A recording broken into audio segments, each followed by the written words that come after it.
Welcome to Mic'd Up with Jim Gray in conversation with Tom Brady. Thank you. What's up, guys? How you doing? Thank you. Tommy? Hi, guys. How you doing? First off, I want to thank Mike Milken for once again having us here to the Global Conference. I've been coming since the very beginning and gets better and better every year, and he's doing wonderful things and well on his way to helping cure cancer and education and so forth, so we thank Mike Milken. It's my honor to be here with who I consider and many consider something that he hates to be told and hates hearing, so cover your ears, the greatest quarterback and football player in the history of the National Football League. Thanks. You're right, I do hate that. Why? Well, I think that's never something I've really aspired to be. I don't have, much of an attachment to that. In my belief system, I've always tried to be the best I could be. So, it's been a long process to get to this point, and I've never made comparisons. I had idols that I looked up to, sports idols, when I was young, and I know kids are looking up to me in the same way. So it's just pretty heavy for me to think about things like that. I still feel like, I'm trying to do the best I can do. I got to show up. I got to put the work in every day, and it means so much to me. I want my teammates to feel the same way, that I'm as invested today as I was when I first started. Numbers don't lie. You got 5 of them. No one else has 5. Leader of the team's the quarterback. So when you hear it, I know you want to reflect and say it's a team game, and it truly is. Yeah. The organization and the coaching staff. Might you be more accepting of that moniker if you were finished? No. It's sports, certainly in my journey, I feel like I brought to the table to our team what we needed at the right time. And I've been surrounded by so many great players, great coaches, a great organization, great ownership. And it's just, we're all trying to look for that in our life. Put you in a position where you could be surrounded people that bring out the best in you. So how can you look at it as an individual when you've got so many other people that are there to support you and take, more credit than whatever 1/70th of what, you as an individual are in correlation to the team. So I love team sports. I love being able to share it with so many people. That's the greatest fulfillment for me, that, after you win, you go hug all the guys that you've done it with, because, you're climbing mountains. You're climbing mountains every week and every year and every season, and you're climbing them with different people, and it's hard to get to the top, and it's every bit of energy you have. It's every bit of determination you have. And, 2 years ago, it ended the perfect way, and last year kind of sucked, but, that's sports. So as we get started here, let me ask you a question. Are we going to be cliche-ridden and mamby-pamby bullshit, or are we going to light it up? You're used to doing boxers all the time. They can light them up. I am. I know. And I'm used to doing football players, too. I know. We have a show on WestwoodOne, and hope y'all can listen. This will be our 10th season. We'd like to thank Macy's and Landry's, Morton's and Mastro's, Tillman Fertitta, who I think is out here today, our great sponsor. But I think we're going to light them up today. Yeah. I think keeping it real and being authentic is the best way. So hopefully you guys enjoy it. So have you recovered then from the Super Bowl and the loss? Yeah, do you start with that one? What's up with that? You just said it sucked, so it did. Do you want to come back to it in 20 minutes or do it now? No, let's get it out of the way. I think, part of is going to be my 19th season upcoming. And, when you're young, you don't have the perspective on, your career. And I certainly didn't. I played, with the Patriots my entire career. We won 3 Super Bowls before I was 26 years old. So we had all this success, and I was like, what is, my life had changed so much. And then we went a long period of time without winning a Super Bowl, because it's hard to do, and then we won in 2014, and, there was so much appreciation because I had experienced so many adversities, in my career in different ways. So because I had that perspective after this season, I finished the game, did the interviews after with the press, and then was walking to the locker room. I had my wife there, and I had my 3 kids. And my daughter, who's 5, my middle son, who's 8, they were crying, you know. And then I'm like, I'm the one that I can't be crying, you know. So, you know, I saw him, and I give him a big hug. I said, guys, this is sports. Daddy doesn't always win. You know, Daddy doesn't always win. You try the best you can try, and sometimes it doesn't go the way that you want it to, but that doesn't discourage you from trying again. And, you know, my oldest son, he said, Dad, you did your best. And I looked at him, I said, you know, it was a good moment for a father. So I think the point is, you know, those things have changed me in my life. I've evolved. I've grown so much since I started. And, you know, just based on the circumstances of my life, you know, I can deal with them better than I have in the past, where it was really the only thing. And it's not that it's not an important thing. It's just there's a lot of other important things in my life, especially, you know, my family and, you know, my kids, and teaching them the lessons that I hope that they'll learn just from watching me do something I love to do. So you've won 5 Super Bowls, and you've now lost 3. Do you think more about the victories and the time on the championship pedestal, or do you spend more time thinking about David Tyree or Mario Manningham or the end of the game against the Eagles? Well, I think as a competitor, you know, when you win, it's amazing feeling. You've reached the top. You know, you're in this competitive sport. You sacrifice year round, and NFL is obviously extremely competitive. It's the most, you know, intense, you know, 5 months of my life, you know, going through those seasons. So, you know, it's hard to judge the whole season by one game, you know, and it's by one play or one series. You know, it's all about the season, the journey, and the commitment that you made. So, you know, would I rather win? Of course, I want to win. That's why I'm playing. I'm playing to win. But I'm also playing to get the most out of myself, you know, because that's, you know, I'm very fortunate to have something that I love so much as my career. So I give it everything I can, and you know, when they make those incredible plays, you know, I give them credit. Man, good for them.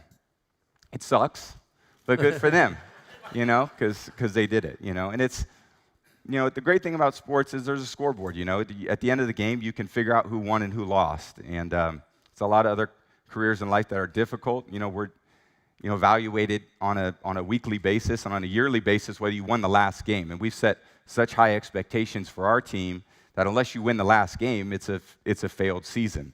You know, which you do feel like that in a way, but I'd much rather have it that way than, you know, to try to be 8-8 or 2-14 or, you know, one of those teams.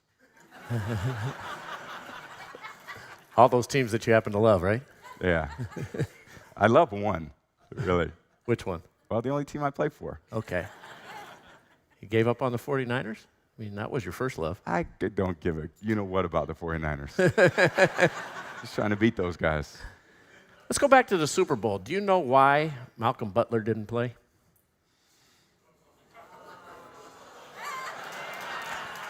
It's what all of you want to know. You can moan and groan all you want. They want to know the answer to that. Yeah. Well, I don't make the decisions. Mamby-pamby. Cliche. I'm telling you the truth. You know, I wish you would have played, but, you know, the coach decided not to play him, and, you know, we still had a chance to win. How do I look at that? Do you know why he didn't play, though? Seems to be a major mystery here. I haven't gone and discussed those things. Do you know why he didn't play? You like to tell me?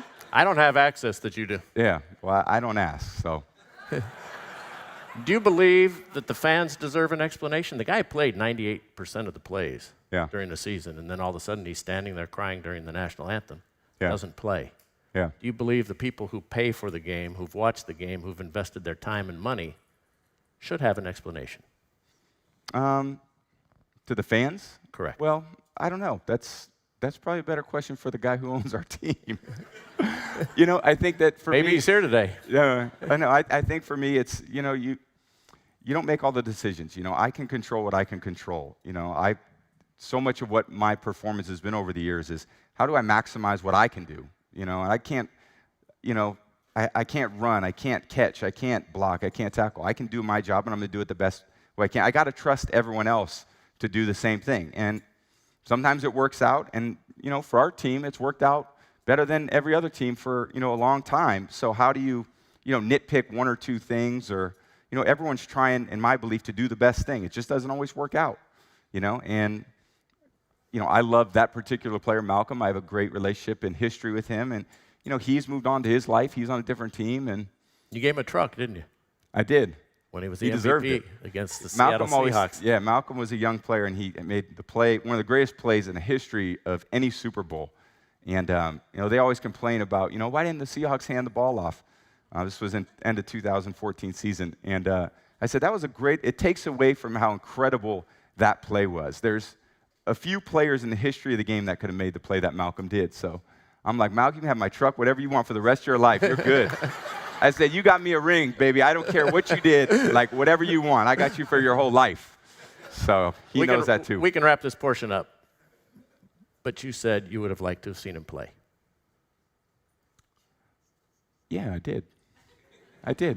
Yeah. Obviously, I wish. obviously, Bill Belichick's not trying to lose the Super Bowl. No, He of wants to course win not. the Super Bowl. Yeah. It just seems so mystifying. Yeah. He had his Obviously, to the decisions. players too. I think, the thing, I'll say this, that for a team, this is, this side of the room is the offense, and this side of the room is the defense. We don't interfere with them much. I didn't know. Malcolm kept coming over to me during the game. He's like, come on, TB, let's go, And I kept going, what defense are we in where Malcolm's not on the field? Is it like, short yard goal line? And then after the game, I found out. So I just didn't know, and I asked Malcolm, and Malcolm said, I don't know, coach has just decided something different. And I said, okay. So I don't know what was a part of that decision-making, but I know we were trying to win the game. I don't think we were trying to do anything but win, and it's unfortunate we lost, but give the Eagles a great deal of credit. They deserved it, and we'll be back next year trying to kick their butt. Next year, you said in our WestwoodOne interview, you will definitely see me playing next season, 2018, 2019. There's been a tremendous amount of speculation, confusion that you're not going to play this season. You did not show up for the voluntary workouts, even though you're voluntarily working out on your own. Yeah. Are you going to play in 2018? Has anything changed from that interview that we did on Super Bowl Sunday? No. No, it hasn't. No, you will be playing? Yeah, no, I'm going to not be, playing. No, I'm going to be playing. So, yes, I'm going to be playing. Would you clarify what you just said? Well, I'm confused. Start over, Tom. It was your question. So, yes, I will be because, I have personal goals. I want to keep playing. I've said for a long time I want to play to my mid-40s. And I was told 3 years ago, when I was 36, 37, you can't keep playing. Like, you can't. No one wins Super Bowls. Like, John Elway, he won a Super Bowl, I think, 37, 38. Like, why would you keep playing? You're not going to win a Super Bowl. And, that's a great challenge for me. I think I've been challenged my whole life, and I feel like I can do it. I feel like a lot of things I've learned over the years in terms of the evolution of my routine and how efficient I am, I can keep doing it because, I love to do it. I'm willing to make the commitment to doing it, and I have a great plan. I have a great, system in place that works well for me in order to keep me performing at my highest level. So, I want to keep doing, the things that I love to talk about outside of sports because I think I've, grown in different ways is, how do athletes, how do people, in every career, maximize their potential? And how can you, if you commit to the right things, be the best you can be? Because that's what I feel like I've learned. I've used, the things that I've learned in football and trying to educate not only athletes, but other people. How can you feel your best? How can you be your best? And that's part of the, second career of my life. But what I want to do in the meantime is I want to inspire people through my action, not, tell them what to do, but just show it. And I think part of, I did a docuseries last year that, was alluded to here is to just show a little more insight into my life. And you're right, for all of us, you reach a certain point in your life, you give everything you have. It's the biggest commitment. And, unless you're willing to make that commitment, for me, I was very blessed with those things. I want to make the commitment. I love working hard, and, I want to continue to do it for as long as I can to inspire other people who don't think they can do it or people that weren't told that they could do it, whether they were 22 or whether they were 16 or whether they're 40, that they can do it too. So let's clear up a few things then that have happened since you've just redeclared that you're playing in Tom versus Time, which is an excellent series, and everybody should go to Facebook watch and check it out. If you haven't seen it, it's not too late. Someone saw it. And the terrific director, great director, Gotham Chopra, is here with us today, and Ben Rawitz who works with Tom, who put the whole thing together. But in the final episode, you asked a couple of questions of yourself. Why do we do this? Who are we doing this for? And what are we trying to accomplish? And I'm paraphrasing it. So have you answered those questions since you asked yourself those questions in your docuseries? I think for me, it's, I'm obviously still thinking about those things. Every year I've had a chance to evaluate, how things went for the season. I think part of this off season for me, is certainly about still preparing for what's ahead in my next journey, my next mountain to climb with this group of teammates. But it's also, a lot of people are getting the short end of the stick in my life, like certainly my wife and my kids. And I've told them even before the season ended, football is year-round for me. It's a lot of thought. It's a lot of energy and emotion I'm putting into it, but I need to invest in them too. My kids, 10, 8, and 5, and they're not getting younger, so I need to take time, so I could be available to them too. And I think being a good dad, I had the best dad in the world. I want to be the best dad to my kids. So I can't use football as an excuse and work as an excuse always to, allow them just to, not get the time they need. Because they're going to look back and they're going to go, Dad, you weren't there for me. You weren't at that. You didn't drive me to school. You didn't do this, And the model I had as a father was he was there for all the things. And I'm not there for all the things. I can't be because I'm there for a lot of other people when the time is, every Sunday for the last 25 years, I've been playing in the fall and winter. And, I need these opportunities to invest in my kids too and my wife too so I can be available to them. So I've really spent the last 2 or 3 months doing those things. And I think I'm really trying to fill my tank up so that when I do go back, I can go back and I think I'll actually be, in my mind, a better player, a better teammate because, I'll be really rejuvenated. And the fact that I want to be there still doing the work with them is still very enjoyable to me.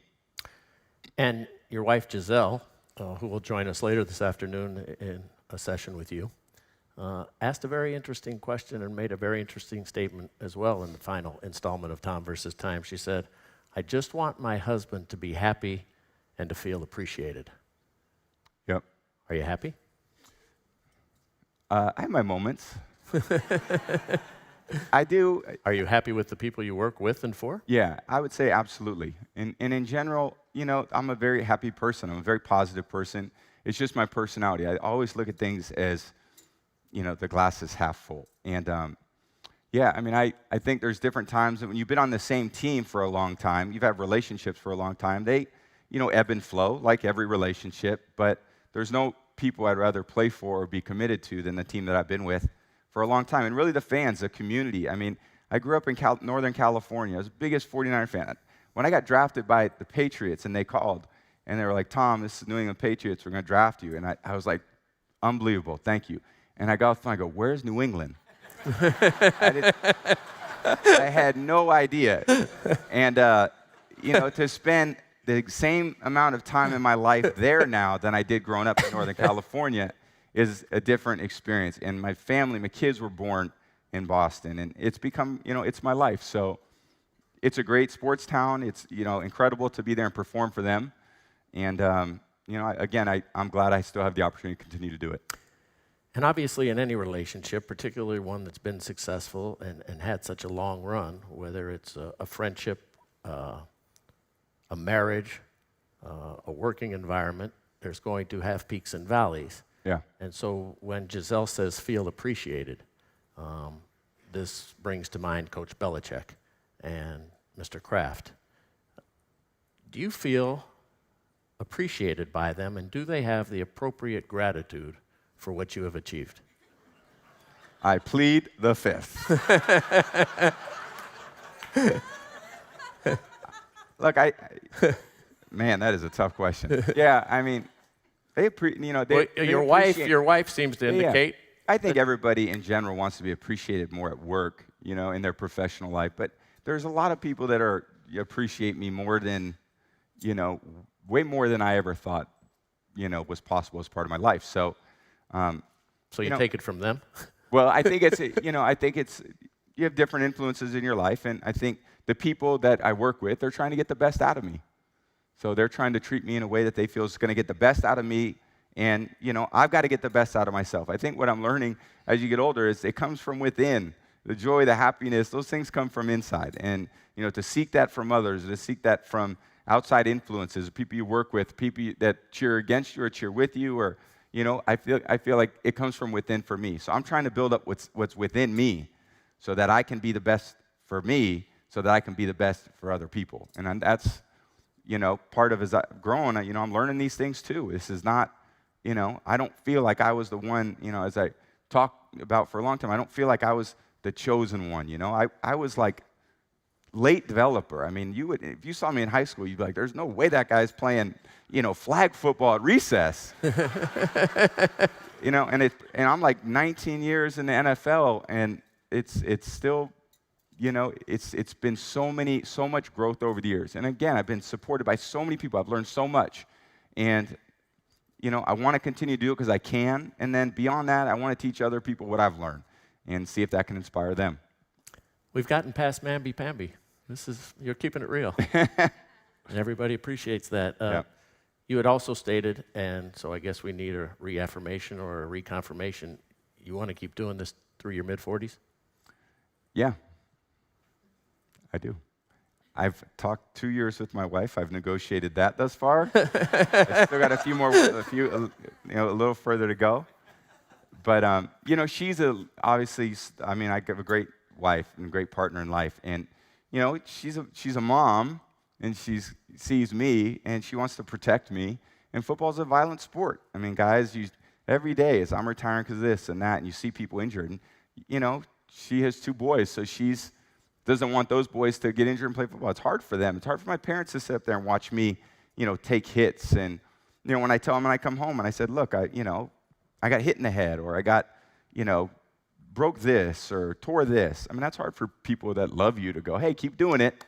Get back out there. Let's rub a little dirt on it and get back out there and play. So I think those things, she's like, look, you're in great health. Take care of yourself. And I said, I take care of myself better than anybody. I feel like I do. So, she's very supportive, and again, mid-40s would be my goal, as long as I'm still playing at a very high level, and that requires a lot of effort, and that's the effort I want to put into it. How hard is it for your family and your friends? You just went into it a little bit, but your parents as well, to have seen you achieve this great success. Yeah. Yet on Sunday afternoons, they've got to turn away and cringe, because here's their little boy. Yeah. Their only boy. I know. Sometimes getting crushed. Yeah. And the toll it takes on them. Yeah, it's hard. I think it's hard for parents in these sports to watch their kids, like I said, you're in those car crashes in a way. And, I sympathize with them a lot, And it was interesting because this year, like when Gotham would film in the docuseries we did, he was up there in the suite a lot, And I've never been up in the suite when I'm playing, obviously. So I don't know what people are saying and doing. And it was very enlightening for me to see, the ebbs and flows. And, my wife is very positive. And so with my dad, in some ways, is like, we go ahead, and my dad's like, yes. And then we behind, he's like, we're going to lose. And over the course of the whole game, my wife will turn around and be like, Tom, I want you to be positive. And it's just part of, you can feel they're not in control if they're watching. When you're a spectator, you can't control the action on the field, but we can. So I don't have any nerves when I'm out there, but certainly everyone who else is watching does have them, and they have them too. And but I think the good outweighs the bad for them too. And he's a wonderful man. Yeah. Your dad's a Thank terrific guy. Bill Belichick is a fascinating man. He really is. He is consumed with professional football. Not fascinating to you? No, he's very fascinating to me. Okay. It's fascinating to me, and he's respectful to me. Yeah. And I really believe the man's a football genius. Yeah, he is. Yeah. How would you describe him? What's it like to be around him? Yeah. He's very respectful of me too. I think that he's. We can tell. Yeah. We've had a great relationship, a very respectful relationship for a long time. And, I feel like he's the best coach in the history of the NFL, and he has a management style of players, and it's, he would say that, look, I'm not the easiest coach to play for. And I agree, he's not the easiest coach to play for. But, he's the best for me. And I think what he's proven is that whatever talent he has, he maximizes talent. I mean, what more could you ask of, a coach than that? That's what I want as a player. When I'm sitting in there, I don't want to coach. I just want to play. and you need the coaches to do their job. They need the coaches to do their best. And that's what you expect. That's what you want. They want me to do my best. I want them to do their best. I can't do their job. They can't do mine. And then it all works. It all comes together. And it's a hard journey over the course of the season. And but it's incredibly fulfilling, or else I wouldn't be continuing to do it. I wouldn't be continuing to want to play. So, he's an incredible coach. He's been an incredible mentor for me. He's taught me so much football. Like I said, be a 22-year-old kid and to come and learn from him. I mean, I wouldn't be sitting here without, his coaching. I wouldn't have the success without how incredibly talented he was, along with a lot of the other coaches, a lot of the other players, a lot of the other people in the organization, because it takes everybody to do it. Everybody, the guys who are, cleaning the locker room after practice, it takes them too. And you better have respect and appreciation for them, because I'm not the one doing that job, but we all expect that the job needs to get done. So, that's part of being in a great culture, and that's part about, for us, continued success on our team, and everyone is looking for continued success in their business, and, that culture really sets a tone for everybody. You said something really interesting to me. You said it's very difficult to be critical of yourself and those around you when you're winning all these games. And you've also said, we're not trying to be perfect. We're just trying to win the game. Yeah. Here's a guy in Coach Belichick who's constantly critical of everybody and has results. So there is a method to this madness, because perhaps by your own assessment, it's impossible to look at yourself because you look at the scoreboard. Yeah. Is that part of the factor that goes into this whole equation and why sometimes there can be tension?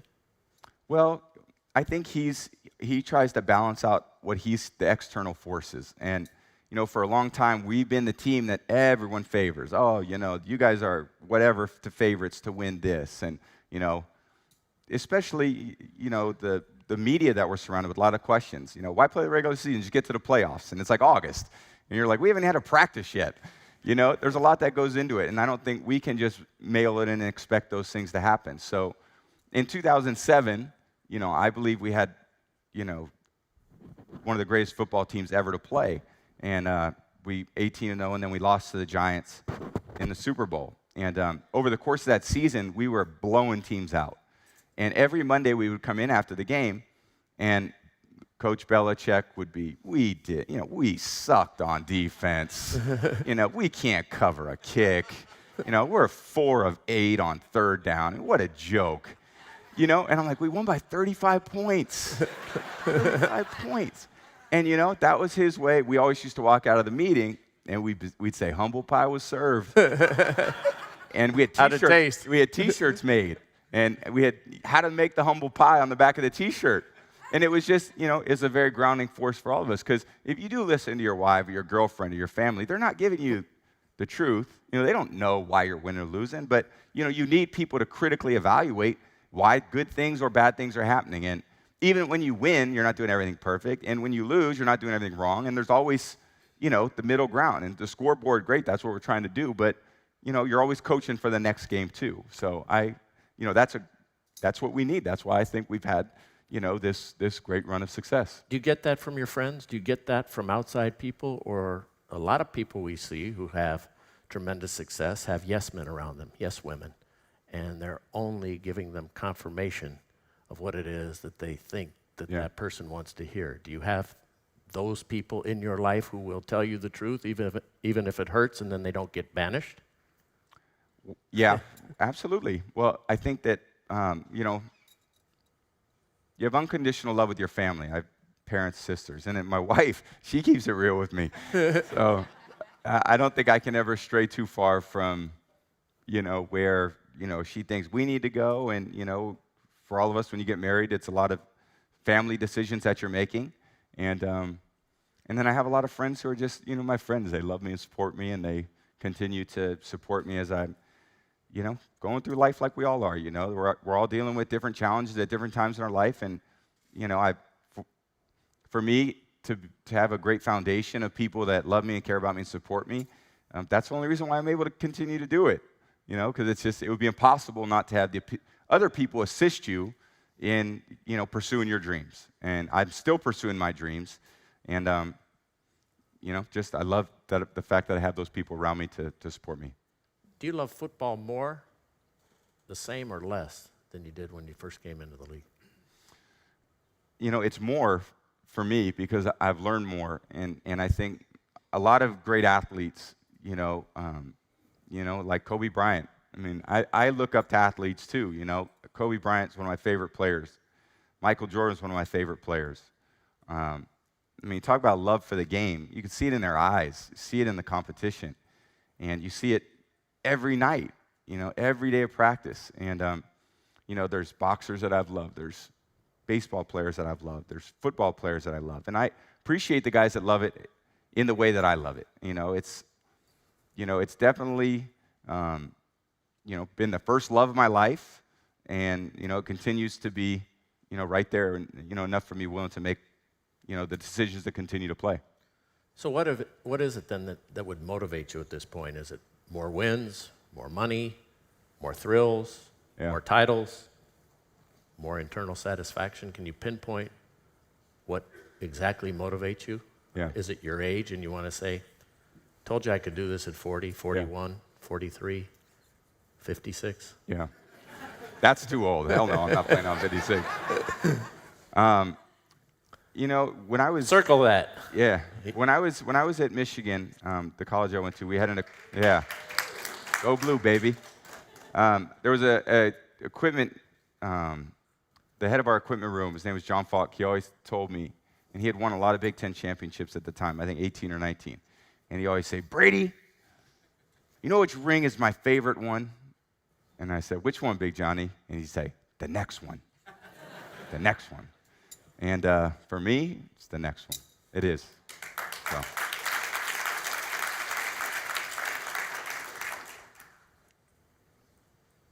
Would there be a number that you would say, well, that's enough? Or is it just an insatiable appetite? Well, that next one, is there ever going to be a next one that has the biggest diamond? And you say, no. wow, that one kind of looks good. Yeah. That's enough already. Yeah. It's not. I'm not pushing you to totally. retire. I'm just wondering what the appetite what's up with that? What would be the appetite that would say, I'm full? Yeah. That's more in line When with I know, asking. when I know that I can't contribute in the way that my team needs me to contribute, and we're not trying to go 8-8. We're trying to win the Super Bowl. And when you're trying to win the Super Bowl, it's a championship level of effort. It's a championship level of commitment that it takes. And I've got to be willing to give that, and I still want to do it, and I'm still committing to that, and I think I can still do it. So in that case, try to go out there and do it again.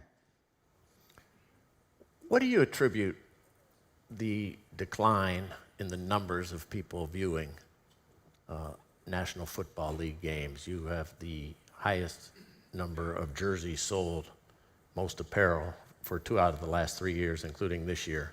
So you're the most popular player in the National Football League, and you are the face of the game. Why do you think that there has been this erosion? In ratings? Correct. There's so much for us to consume. I mean, as we all know, I mean, it's just, there's so much happening. There's the amount that I'm doing, I don't follow, I hate to say I don't follow it like I used to because so many other things to follow. And it's just what can grab your attention, and there's a lot more competition today than there's ever been, I think, especially with social media, for people to consume information or to consume content. And the NFL has had a great product. People love watching the game, and I think it's still doing better than I would say every other program out there. But compared to a time where there was less things to do, it doesn't live up to those standards. But I don't notice that other than maybe people saying television ratings. But I feel like still people that I'm around are still as intense about it as ever. And I think NFL's got to do a great job of continuing to build the game out. Obviously having a great relationship with the players is important. And how can the players create a better product? How can the coaches create a better product so that the league can continue to build a great business? Kneeling for the national anthem and the attention that the president brought to that, and Colin Kaepernick not having a job now in the National Football League, is cited by many of the surveys as a contributing factor. Yeah. You and your Patriots held several meetings with the players and decided how to come up with a formula to deal with that issue. What are your feelings on that? And take us through what the team went through during the season. Yeah, it was a lot of great conversations we got a chance to have in our locker rooms, in our meeting rooms. You know, I have a lot of friends that I played with, and everyone's from different backgrounds. Everyone's from different parts of the country.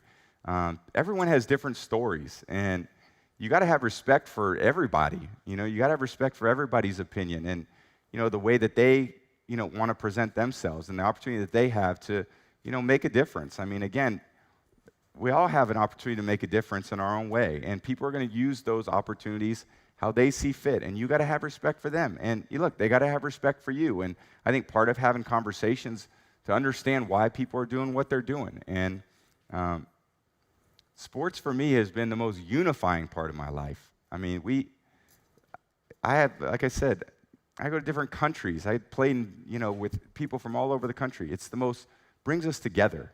And we shouldn't forget that we're being brought together to do something that's very pure, to do something that's very fun. And people are, they want to show up and they want to watch us do something great. And we should never forget that. We play football. I know we're not curing cancer, but we do provide, in my view, great entertainment for people from, they work so hard all week long, Monday through Friday, and it's tough jobs and tough relationships. And they want to get to the weekend. They want to sit down with their friends and socialize, and they want to have a great, this experience to take them away from how hard our lives can be at times. And I think for us, I always tell our guys, come on, man, let's go put on a show. That's what we're here for. They want to see us be at our best. You don't want to walk out of a movie and go, man, that movie sucked. It's a waste of time. And I feel like for me, when you're out there, you're on stage, you're performing. Go do a great job and go show people, and they're making the investment in us. Let's go give back to them. And, I think we've done a great job of bringing joy to people's life. How do you handle such a public life that everything is subject to a microscope, and every time you walk out 24/7, somebody may have a phone to take a picture or recording your movements or writing on social media? A lot of it that comes out, much of it can be an assessment that you haven't made but is attributed to you. How do you just deal with your wife is a terrific supermodel and a worldwide icon, and here in this country, you're so popular as the best player in the face of the NFL. How do you deal with this 24/7 onslaught? Yeah, I'd say it's tough. I think it's tough. I think people have there's no downtime. I think when you're in public, you've got to understand that everyone's watching all the time, and it's instantaneous. And fortunately, I'm past the 22-year-old Tom Brady, and I had some fun times in there that the guys. I always tell the guys now, I'm like, man, that sucks for you guys. Everything you do, But when I was young, it wasn't like this, and I think now I'm very happy I'm married with 3 kids, so it's a little bit easier. Do you advise them? I do, a little bit. I just say, guys, just know what you're doing. Don't make it, whatever happens, there's things that can be bad, but you never want them, permanently bad. You can't make those bad decisions because you're still young, still a kid, still, learning and immature in a way. And, I hopefully can influence them in a bit of a positive way, but you can make bad choices, then you can make really bad choices. So I just think don't make the really bad ones, and you'll make it through, and, hopefully you can, not do anything to really tear something down that you're trying to build up. So we're going to spend the next 25 minutes talking about health and wellness and how you've been able to, at 40 years of age, continue in the National Football League. You've only sustained really one major injury in your career, and that was to your knee back in 2008, which cost you to miss the season after the first series against the Chiefs. And Tom has written this book. It's a terrific book. It's a New York Times bestseller, The TB12 Method, How to Achieve a Lifetime of Sustained Peak Performance, written by Tom. What's the message of this book, and why did you decide to write it? Well, it was good timing for me. I think a lot of people, see me as an older athlete, and it's a lot of the questions I get from the athletes in general are, Tommy, what do you do? What what are you doing that I'm not doing? What can I apply in my life that you're doing? And most of the time, it's just been through my actions. And last off season, I really thought, you know what? I really should begin to think about, putting these thoughts down and giving the information. What good is having the information if you're not giving the information to, the next generation of, athletes, the next generation of kids? And it's interesting because a lot of the kids that are like coming in the NFL now, they're like, man, I'm a big Tom Brady fan. I'm doing all the things he's doing. And I think that gives me a lot of joy, because, not that they want to be like me. It's like they want to work hard and they want to do the right thing. And athletes in general, people in general, they want to do the right thing with their, health, their bodies. It's just so much information out there. There's so many things to decide. And, a lot of the information, one week it's good, the next week it's bad, it's good, it's bad, and you don't know. You get so confused, so you're never able to make real changes. And, for me to perform at a very high level, every week, and as I've gotten older, it requires, a lot of discipline and a lot of commitment, work ethic. Those are 3 things I think are very important. But it requires doing the right things. If you're doing the wrong things, you're working hard at getting worse. If you do the right things, you can always work hard at getting better. And over time, I've kind of refined the things that I've done to play the sport I love to play, to live the life I want to live without being in pain. You're a professional athlete, and you play football, and all these movies are coming out, concussion, and you see your idols with back surgeries and knee surgeries and hip surgeries, and they're not living the life that they want to live. And from what I learned and what I've applied, I don't want to go through those things. I still love to, play sports. I love to be active. I have these goals in my life I want to achieve. And how do I do those things? Well, I wanted to, have that for everyone to it's right here, 285 pages right there. But I think, so much of it is, when you'll read it, if you get a chance to, you'll go, man, it's just common sense. And it's like, yeah, why don't we think of our bodies as just common sense? What you put into it is what you get out of it. The kind of work you're doing, what's most appropriate for your life. I know what I need to do to be a professional athlete. What do you guys need to do working in your careers or your jobs? You're traveling on planes, and how do you feel a little bit better? How can you change behavioral things or small little things in your life so that you can feel better? I think that's a great, I would say, purpose for me as I, continue to move forward. And I thought this was a good first step for me because I was able to really articulate it in a simple way to say, these are the changes you can make, and you don't have to do them all at once, but all the little things add up, And I had dinner with our friend last night, and she was like, oh my God, I asked the woman, the chef, like, Tom Brady doesn't eat anything. It's not. Who was your friend? No. You just had dinner with a friend? Yeah. Okay. So she was like, well, you don't eat anything. I said, no, I do. I mean, I don't know how they didn't, add up. You can promote the show. It's okay to say. What? You can say who you had dinner with. Really? Yeah. No. Well, no, I filmed something with Oprah for Super Soul Sunday on Father's Day, which was great. And I love her, and I love the show. And it was funny because she said, what do you eat? And I said, I eat everything. I just, I don't eat a lot of bad stuff. I eat mostly good stuff. And, she served a great dinner, so. Well, I'd like to follow up to Oprah's thinking. Yeah. Avocado ice cream? Really? Yeah, it's in there. Really? Yeah. I don't, How many of you out there have had avocado ice cream? A couple of hands. How many of you have read Tom's book? It's great.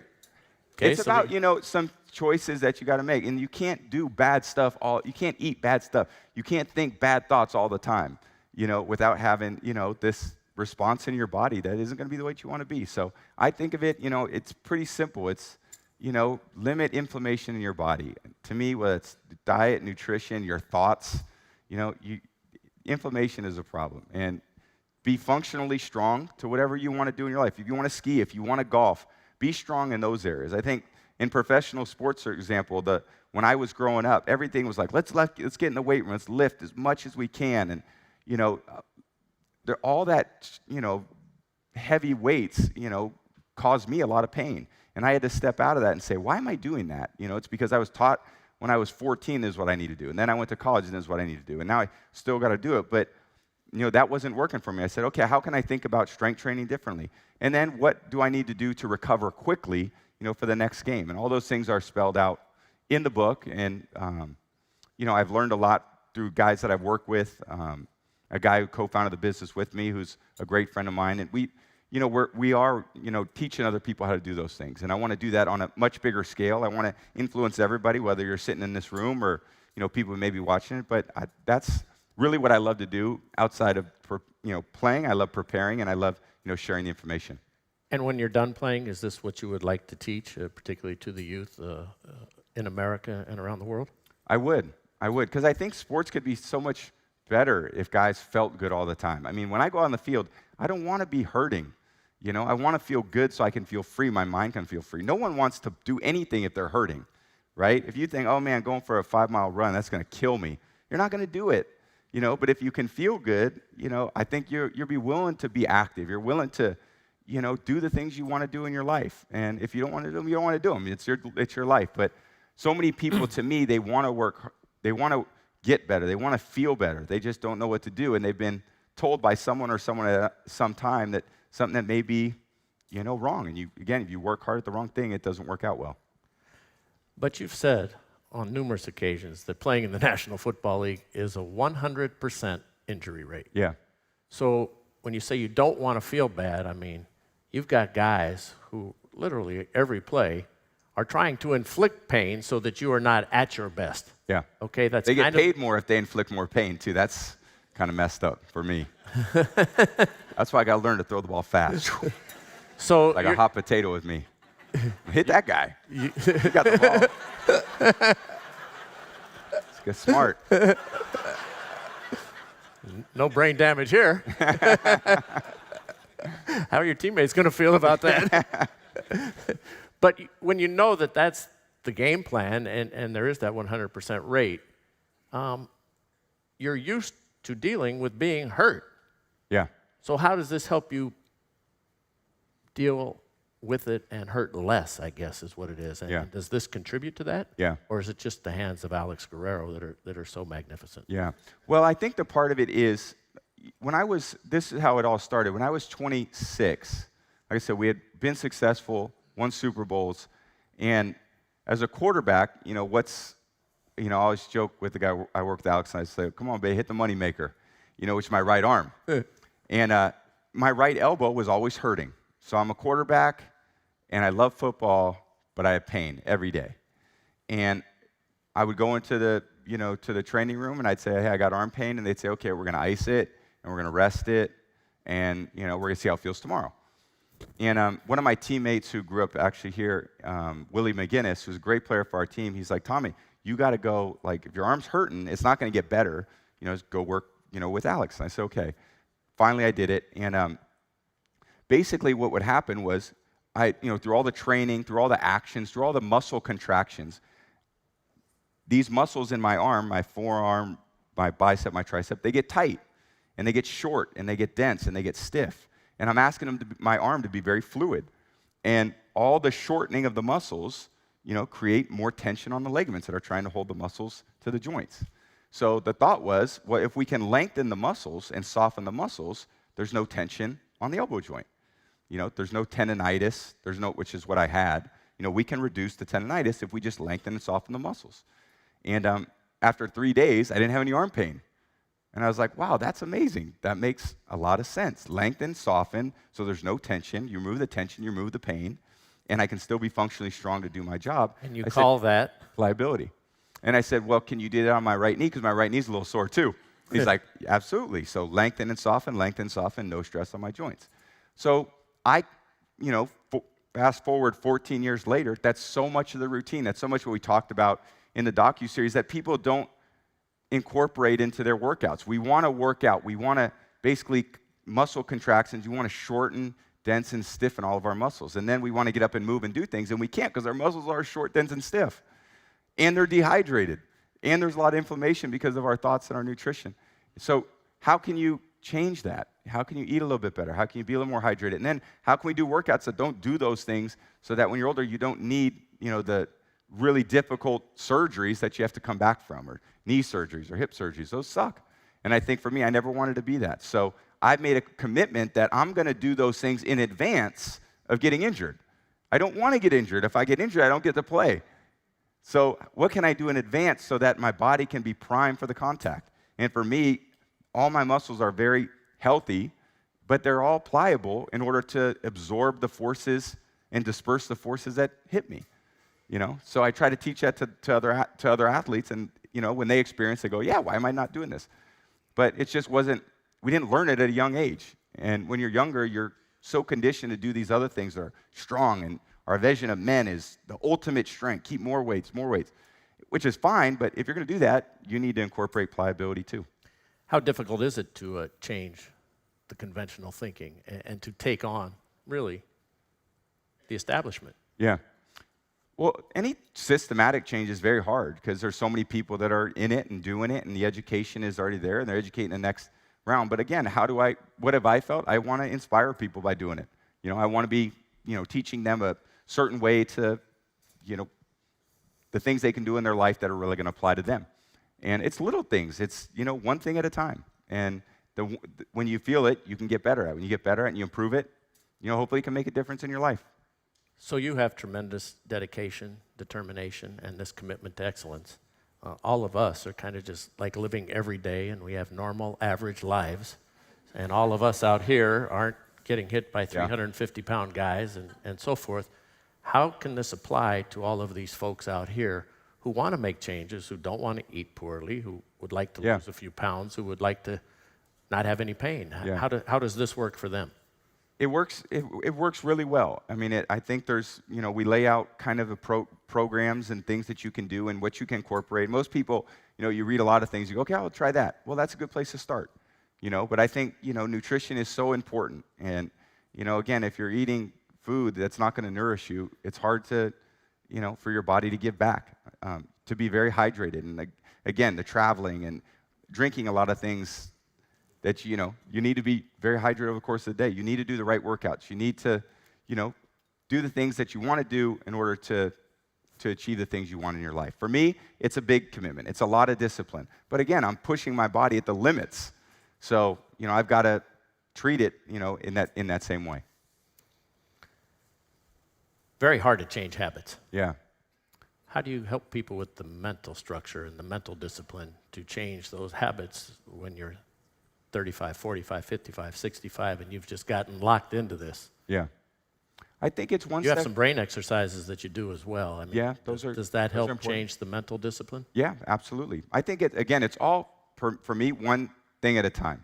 It's not, let me change my whole life. For me, it started with the elbow pain, and then it worked into a book. I mean, it's so, okay. But that's the course of 15 years. I think the education needs to take place with the younger generation, I mean, it's easy when you're 35 and you're not feeling good to go, oh, now I need to make some changes. It's hard, for people when they're young, when they're not feeling bad. But again, when you're feeling bad, I always say you have a lot of tread on your tire, and you start feeling it when all the tread's gone. But how can you maintain the tread on your tire for your entire life? And, if you incorporated the pliability to workouts, right diet, right hydration, you really could. Concussions are so much in the news and head injuries in the National Football League and other sports as well. What do you do to stimulate your brain? I know that you have a TB12 website and brain headquarters and so forth. But how much time do you spend working out your mind on a daily basis, and what do you do? And are you concerned when you see what happens with CTE and so many others who've played in the National Football League? Yeah. I think as an athlete, you have to understand the risk, too, of playing. And, you do. It's a contact sport and collisions and a lot of hits to the head and so forth. But, again, how can I be proactive about that? How can I build up my brain strength so that when I do take a hit, there's a little bit of armor there, so to speak. That would be the best way to describe it. So I do brain games, almost daily, 5 to 10 minutes a day that just keep me really sharp. If I take a big hit in the game, I go right back to, certain protocols that I have for, head trauma, so to speak. So, and I feel like they really do work for me. And again, to describe those to other people, how can you arm people with that information so that, at our sports therapy center in Boston, we treat a lot of those. And I think we have great results, so. And the National Football League just announced at their past owners meetings, no more head contact. In other words, you cannot project with your head diving forward. You've been proficient and made a living out of quarterback sneaks. Is that now illegal, subject to the interpretation of these new rules? I hope not. That's about my only rushing stats for the game. I can get it a couple yards at a time. Do you know how this is going to play itself out? No. Well, you're aware of it, obviously. Yeah, you were the first one to bring that up to me, so. It's unavoidable in professional football for a guy to either dive or move forward without his head leading the way. I don't know how, Yeah. Bill Russell used to sit in the back of the plane, and so did Bob Lanier. And I asked him why. He said, well, no plane ever backed into a mountain. It's true. I don't know how you gain a first down this way when the ball's here and the first down's there. Yeah, you don't. And I think that I think those things will ultimately work themselves out. But I think the reality is the people who make the rules, they're trying to make the game a bit safer. And, it's still a violent game. I mean, it's going to be. You got the best athletes in the world at the fastest speeds, weigh the most. It's a lot of force, so be proactive about it. That's my belief. If I'm going to put myself in harm's way, let me be proactive about it. Because, I'm not going to rely on someone else to take care of me. I'm going to take care of me. So.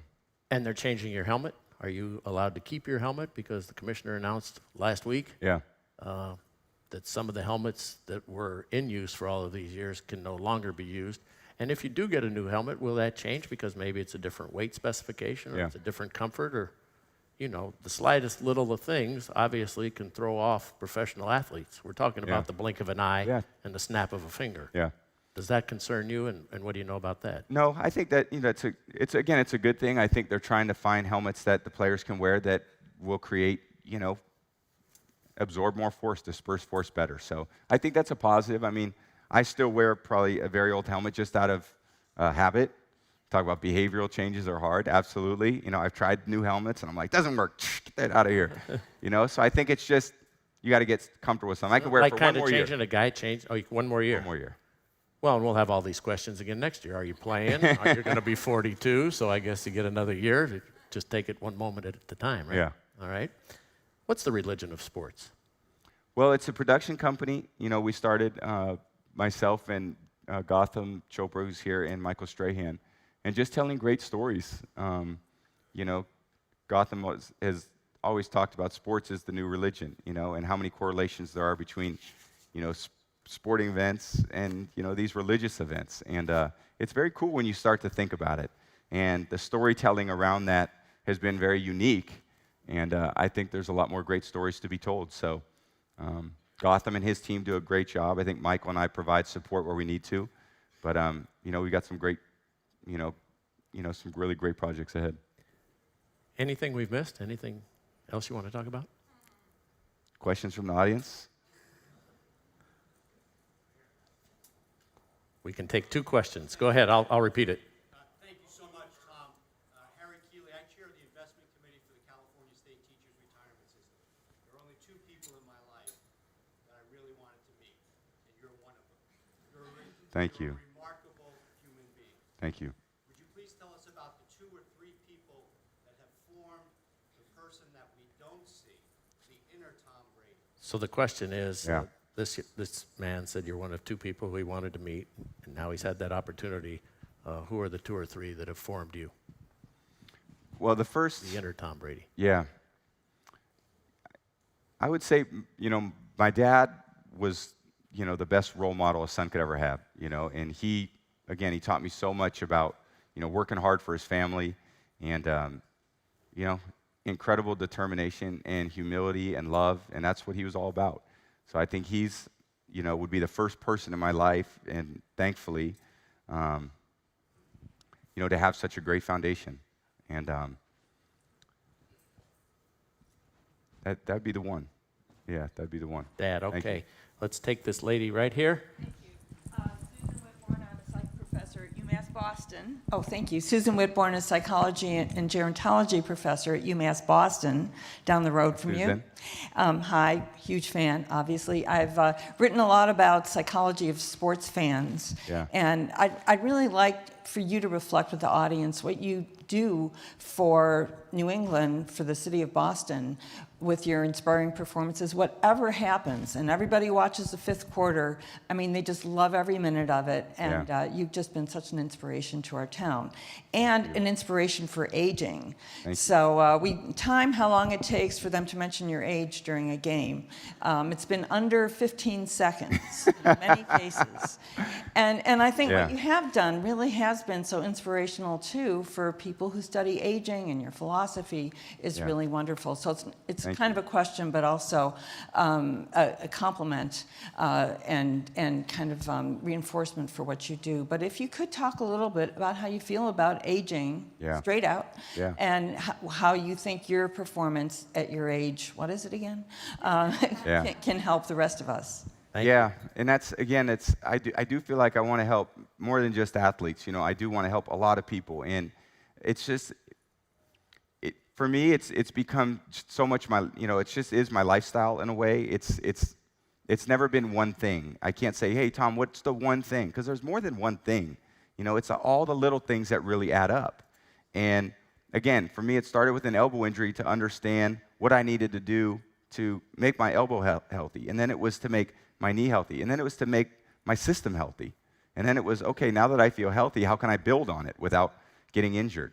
You know, there's so many injuries. There's so much, in professional sports. And I've had to be proactive. And the way that I've really been different than everyone else is through the pliability treatments that I do. And it's always, if I'm going to shorten, stiffen through all my contractions and working and running and cutting and throwing and jumping and skiing and surfing, and they're going to get shorter. I've got to lengthen them back out. And if I lengthen and soften, then I can go do it again. And the more my brain understands what I'm asking my body to do, the better it gets and the more efficient it becomes. So that's where I've really made the switch. I mean, the brain is, obviously, connects everything. So how do we train the brain to train the body? And a lot of the treatments are using my brain as well as my body. So that's so much of what I've been different than I would say a lot of other athletes who came before me, a lot of current athletes, in that I'm committing the time to, do things that they're not or haven't committed to yet because they haven't seen the payoff. And that's through, the pliability treatments. I want to thank you all for attending today. Thank you. We'll be back in September on WestwoodOne with our radio show. Thank you. Tom will be back in camp here shortly. We thank the Milken Institute, and thanks so much, Tom. Thank you. Appreciate it. Thank you, guys.